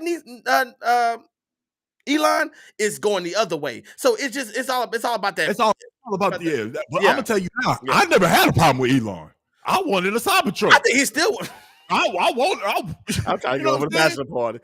When I see that mother blow up in front of the Trump Tower and still had 4 tires, I said, "Give me one of them things." Right, come on, man. I wanted one. I never had a problem, but when you start doing stuff like that, bro, it's kind of hard to. Like, I never had a problem with you, dog. But that's crazy, bro. Facts. Man, listen, y'all. What an episode today. That was a lot of fun, a lot of great conversations. Man.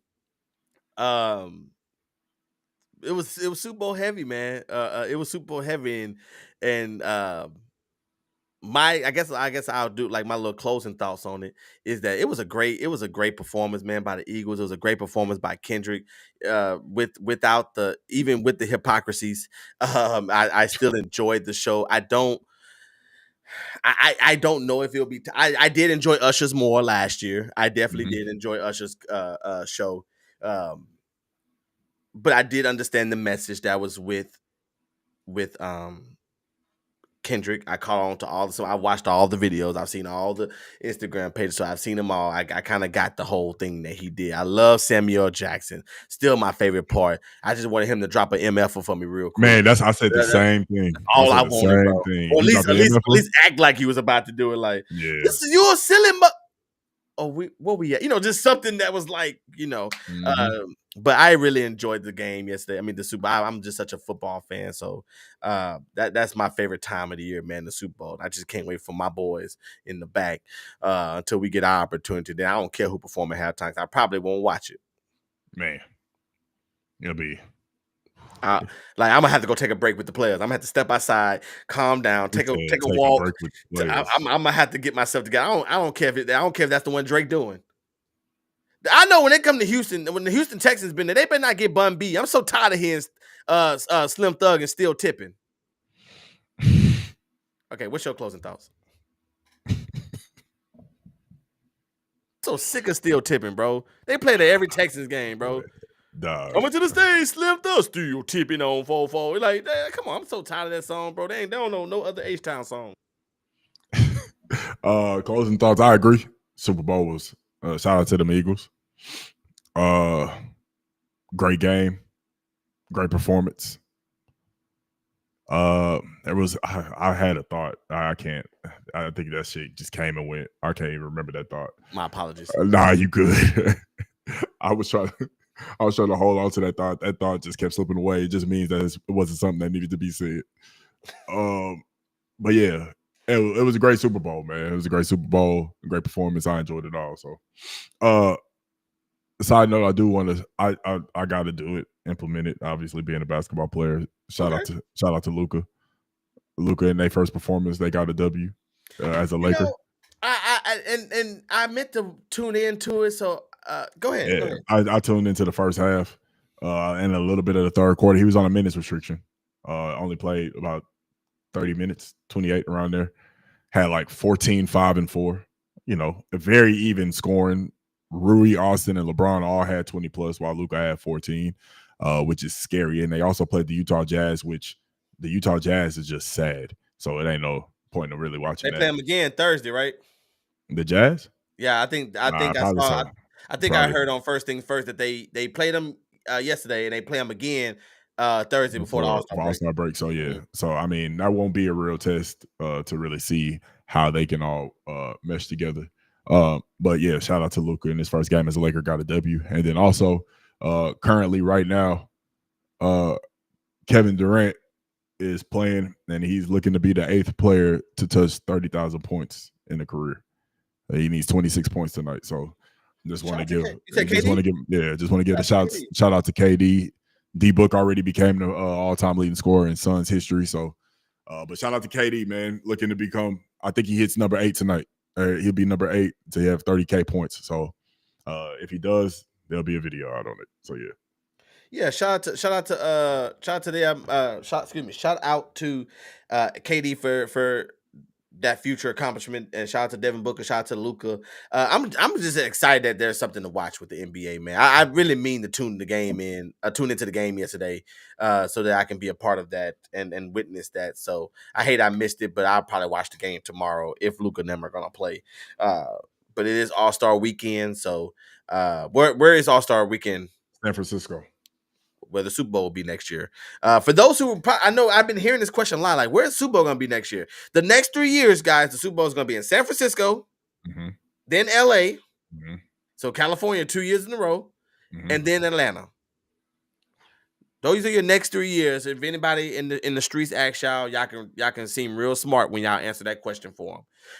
Like I was in the doctor's office yesterday, and I just hear they loud down the hall. Well, girl, where the Super Bowl gonna be at next year? And I was like, it's gonna be in San Francisco. It was like, who said that? So, so yeah, we appreciate that. Make sure everybody like and subscribe to the page, man. If you're watching right now, we appreciate everybody. We had a good little crowd with us, good conversations in the chat. Thank the chat. Thank y'all, man. Thank you for your comments. Thank you for your different perspectives. Whether you agree, whether you disagree, whatever your opinion is, I appreciate you all for voicing it in the chat, because that's what it's about. It's a place where you can come together with different opinions and not get canceled. And that's the beautiful thing about the show that we've created. So thank you to everybody in the chat. Make sure y'all like and share those clips that are going to be going out, man. Just share all those clips, because a lot of hard work and some of them clips be really good, but we just got to push it to the right people, and we need your help. That little one share, might trigger somebody else that might share, that might trigger somebody else that might get to Shannon Sharp. So that way we can be on we can be on Club Shay Shay podcast. And Jay said we're gonna open up for the Super Bowl next year. So that's only way we're gonna do that is if you get out there and share these clips. Me and Fight trying to go on tour by 2028. We trying to be on the Don't Cancel Me tour. 4 cities. 4 cities, for sure. Sold out venues. Sold out. Sold out Waffle Houses across 4 cities. Easy work. Coming to a Waffle House near you. Man, All American specials for everybody. Man, make sure y'all like this page. If you don't like this page, your grandma's going to get ran over by 18 going off a roller coaster. So, hey, this your boy Peachy Perfect. I feel fine. And we will see y'all next week, man. Peace. Really got all the hits. Yeah. Hell yeah.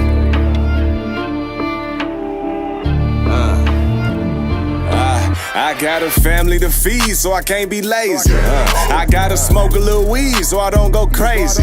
See, they been hating on the G, but that can't faze me, nigga. Can't let no